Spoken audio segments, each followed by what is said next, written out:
Day 8 na po tayo mga brothers and sisters. This is our second week. Congratulations to all of you na sumabay, na nakasabay. And congratulations for myself. Yes, I'm very proud. I'm very proud of myself that nagagawa ko to. Matagal ko na itong gustong gawin. At least naumpisahan ko na this year. So, day 8, the title is Finding Your Rhythm.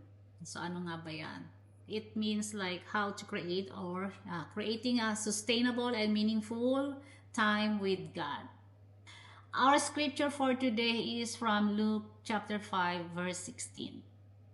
And it goes like, "But Jesus often withdrew to lonely places and prayed." Wow. So mukhang maganda ito, mga brothers and sisters. So magbabasa muna ako ng story na back up din dito sa scripture na to. When David was young shepherd, his days were full of routines, tending sheep, guiding them to pasture and protecting them from harm. But David didn't just fill his time with work.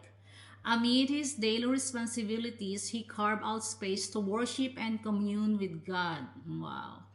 His psalms overflow with praise, questions, and reflections, showing that even in the simplicity of his work, he prioritized his relationship with the Lord. David's life teaches us that time with God doesn't have to look the same for everyone, but it does need to be consistent, just as shepherding required intentional care for his flock. A meaningful relationship with God requires us to intentionally create space for Him in the rhythm of our lives. Paano ba natin yan re-rhythm? Alam niyo yung rhythm, di ba?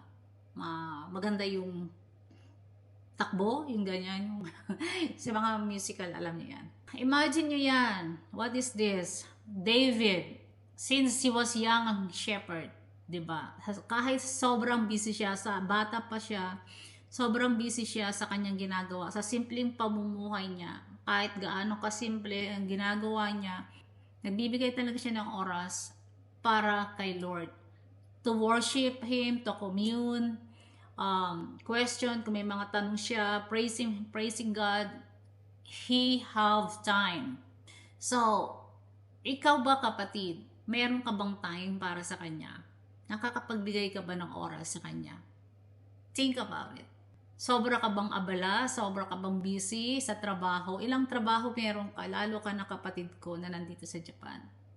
May regular job ka, may part-time job ka pa sa gabi. And then, weekends, yasumi mo, off ka sa regular job mo.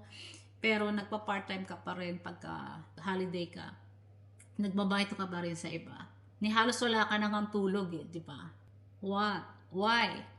Are you chasing too much for that money? Pero kung alam mo lang na kung magbibigay ka lang o maghahanap ka ng oras para sa Diyos, magtuon ka ng oras kahit isang araw o kahit isang oras sa umaga, pagkagising mo, 5 minutes. Medyo mahaba na yun, 3 minutes. Kung talaga nagmamadali ka na, pagkagising mo, tumatayo ka kung ka na agad sa trabaho. 3 minutes. Give Him time. Diba? Talagang ang mundong ito, that's reflection. Reflect tayo sa sarili natin. Kasi, hindi ako nagmamagaling pero, katulad mo, ganyan din naman ako. Hanggang ngayon naman, busy pa rin naman ako. But, ang pagkakaiba, talagang pagka nagbigay tayo ng oras, makakapagbigay tayo ng oras. Kasi nga, there's no such thing na I don't have time. Wala pong ganun. Ang importante lang dyan is like, ano ang priority mo? Kasi kung ano pinaprioritize mo, may oras ka doon. Give Him the priority na deserve niya. Pag si Lord ang priority mo, palagay mo ba hindi ka papansinin ni Lord? Palagay mo pababayaan ka ni Lord? I don't think so. Alam niya naman niya, napakabait ni Lord. Sobrang love ka niya. Sobrang love niya tayo.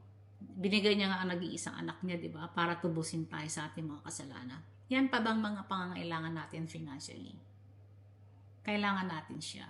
So, give time with Him. So, finding a sustainable and meaningful time with God isn't about checking a box. It's about building a life where He is central. Siya ang gawin nating sentro. Subukan mo kapatid gawing sentro sa buhay mo si Jesus.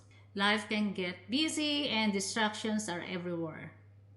But Jesus modeled a life of rhythm and rest. Even with the demands of his ministry, he withdrew to quiet places to connect with his Father. Imagine niya si Jesus na yan. Nagbibigay pa ng oras makipag-usap sa kanyang Ama. Yung flesh niya, nakikipag-usap pa. What does your rhythm with God look like right now? Kapatid, tingnan mo ang sarili mo ngayon. Gaano ka ka-busy? Nakakapagbigay ka ba ng oras sa Kanya? Nakakapagsimba ka ba? Kahit once a week na lang, pakipag-usap mo kay Lord, meron ba? Naisisiksik mo ba siya? Naisisingit mo ba siya? Sa araw-araw na buhay mo. Tandaan mo kapatid, wala tayong magagawa kung wala siya. Kailangan natin siya.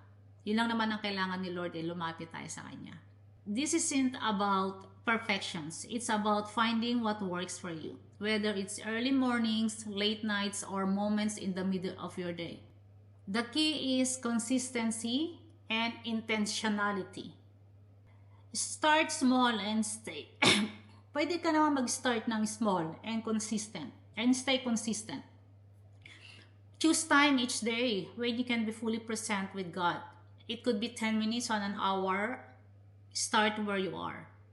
Yun. Para sa akin, kahit 3 minutes lang mag-start ka. Oh, well, it's not about me. I mean, kasi sobrang busy mo, di ba? Kahit ano lang, kahit 3 minutes lang sa isang umaga. Bago ka pumasok sa work. Para sa akin, the best yung bago mo umpisahan yung araw mo. Give Him 3 minutes at least of your morning. And He will bless you all day. Mag-create ka ng isang space, magkuha ka ng kunwari isang spot sa kwarto mo na kung saan doon ka magpipray, maglaan ka ng isang space. Yan. Para makapagbasa ng konti. 1 scripture a day, 2 scripture a day. And just simply sitting in God's presence. And then anchor it to a habit. Connect your time with God to something you're ready to do daily, like your morning coffee, a walk, or a winding down before bed. So, gawin mong habit yan, katulad nga nun, di ba? Araw-araw ka nagkakape. So, idagdag mo yon sa umaga, di ba? Before ka magkape, na meron ka na talagang nakapag-pray ka na. Use some tools that inspire. A journal, a devotional, or even worship music can help you focus and make the most of your time with God. Yeah, use some tools. Sa akin, believe me, meron akong bato. May nakasulat doon, Mami Weng. And then, yung anak ko, binigyan ko, meron din. Tsaka yung apo ko kasi madalas din matutulog. May bato kaming maliit. So, nandoon yung sa bedroom, sa tabi ng kama, bago talaga matulog. So, bago ako matulog, nakikita ko yung bato na yon. So, yun yung sign ko na I need to pray before bedtime. Bago humiga. We pray. We have to give time for Him. Reminders, yeah. Use tools that inspire. Para lang maging consistent ka sa pagkikipag-usap sa Kanya. So, hopefully it helps deepen your relationship. This is good. Good to start 8 days. Give space, give time, and use tools, and make it a habit. And let's do it. Napanood mo to ngayong gabi. Start ka bukas ng umaga or bukas ng gabi. Let's do it. So, let's pray, brothers and sisters. Let's pray. So, let's pray. Lord, help me to find a rhythm in my life that honors you.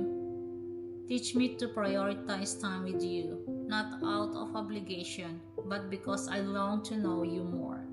Show me how to create a sustainable and meaningful routine that draws me closer to your heart. Thank you for always being ready to meet with me, no matter where or when. Amen.